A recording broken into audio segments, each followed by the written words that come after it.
प्रश्न किया था हमसे बाहर। इन्होंने कहा आज हमारा मन संसार की तरफ जा रहा है, मतलब काम आदि दोषों से युक्त हो रहा है। वो इसलिए कह रहा हूँ कि अपने सब साधक हैं इसी लाइन के, तो मान लो ये तो अपना अंतःकरण खोल के सामने रख दिया, अच्छा साधक है, अच्छी बात है। कोई साधक अपने गुरुजनों से यदि अपने मन की बात कहे तो अच्छा रहता है। बाहर गए किसने कहा आप जानो हमारा मन जो है सजा रहा है। तो हमें सावधानी ये रखने की मन न जाए ऐसी बात नहीं है।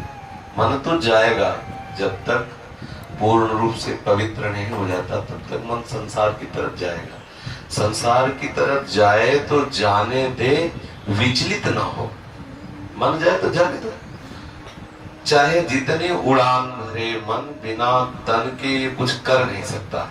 पहली बात तो समझ लो, मन जब कामादि दोषों से युक्त हो उस समय इतनी सावधानी रखनी कि उसके कथनानुसार, मन की प्रेरणा के अनुसार हमें कोई चेष्टा नहीं करनी, तो इतनी बात ध्यान रखनी।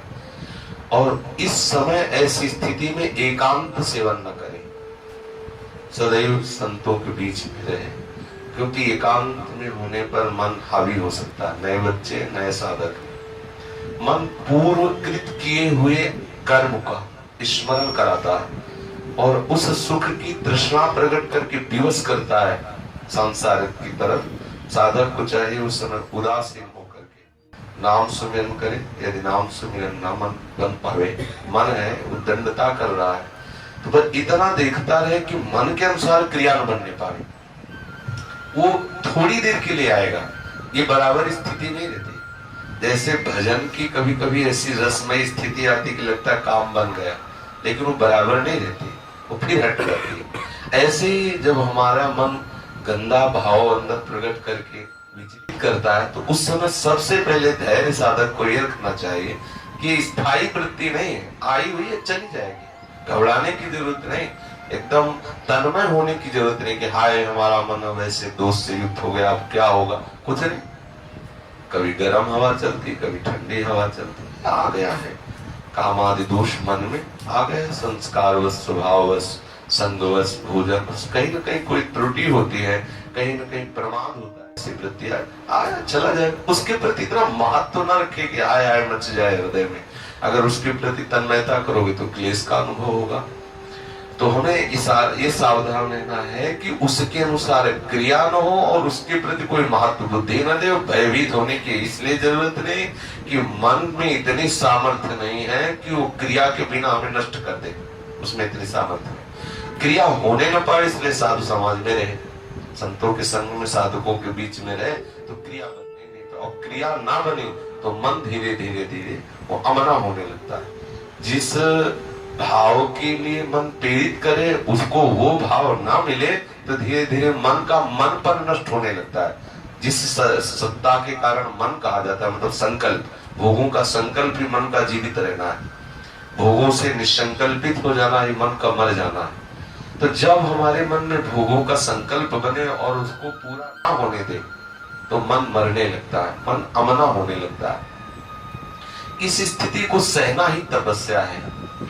बाहर से जल पी के रहना, वायु पी के रहना, और आग में जलना, और सब बाहर वाली बुले 12 वर्ष खड़े रहना, ये सब बाह्य साधन, इनका विशेष अपने लोगों के हृदय में इनका कोई महत्व नहीं है।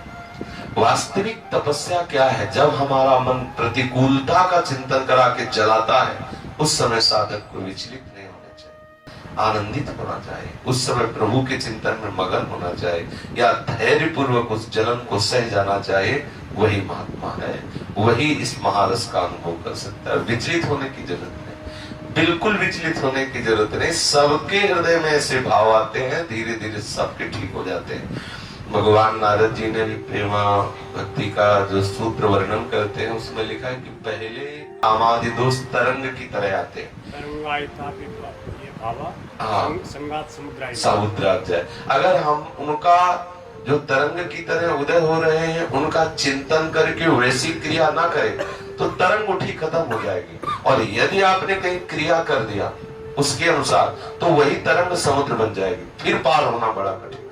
समुद्र बन गए तो डूबना ही पड़ेगा। इसलिए साधक को जहां देखे मन में कि काम आदि दोषों की वृत्ति आ रहे, तो जब शत्रु सामने हो तो अगर घबरा गया तो योद्धा किस बात का हो, तो मारा जाएगा। सबसे पहली बात है कि हमारे हृदय में भय नहीं होना चाहिए। काम आया ठीक है चला जाएगा खत्म, उसके प्रति मातृ बुद्धि इतनी नहीं और भय सावधानी रखने की क्रिया न बनने पाए। साधकों के बीच में रह करके हमें उस समय एकांत नहीं, नए साधक को एकांत सेवन उस समय नहीं करना चाहिए। जहां मन ऐसे विचलित हो तो संतों के बीच में आ जाए और नाम बाणी आदि में अपने मन को लगावे, धैर्य पूर्वक रहे। कुछ ही समय में नष्ट हो जाएगा, वो चला जाएगा भाव, वो हृदय में स्थित होने वाला भाव नहीं। ये सब आगंतुक है। आगमा पाइनो अनित्यास दास्ते दीक्षस्व भारत के आने जाने वाले, इनका कोई महत्व नहीं।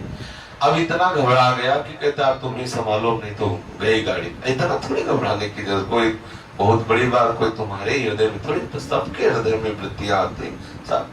तो साधक यहाँ धैर्यवान रहे, कभी विचलित न हो, कभी भागे ना। ऐसा ना हो कि भागे कि अब क्या करना है, अब हमारा मन तो बड़ा गंदा हो रहा है, ये नहीं। धैर्य आया है, मन में आया, आई वृत्ति चली गई, तब आप देख लो, कुछ ना करो तो चली जाएगी। स्थायी यहाँ कुछ है नहीं। बड़ा वेग आ रहा है, हाँ तो कुछ देर धैर्य पूर्वक अपने को बचा रखो, अपने आप को निकल जाएगी वृत्ति गई। एक बार जितनी वेग से आएगा, यदि आपने उसके अनुसार क्रिया नहीं होने दी तो थोड़ा अगली बार कम आएगा, फिर और उससे कम आएगा, फिर धीरे धीरे धीरे, फिर एक दिन ऐसी स्थिति आती है कि स्फुरण हल्का सा खत्म, फिर एक दिन होता है कि ऐसा भाव ही खत्म हो जाता है। ये भाव ही खत्म हो जाता है कि ऐसा भी कुछ है। वो मन पवित्र होकर प्रियालाल के चरणों में लग जाता है। इसलिए साधक कभी घबरावे ना, कभी भयभीत ना हो, दृढ़ता पूर्वक अपने मार्ग में चले। वो आया है चला जाएगा, उसके प्रति कोई महत्व बुद्धि न करे। वो बिगाड़ेगा तभी जब आप उसके अनुसार क्रिया करें।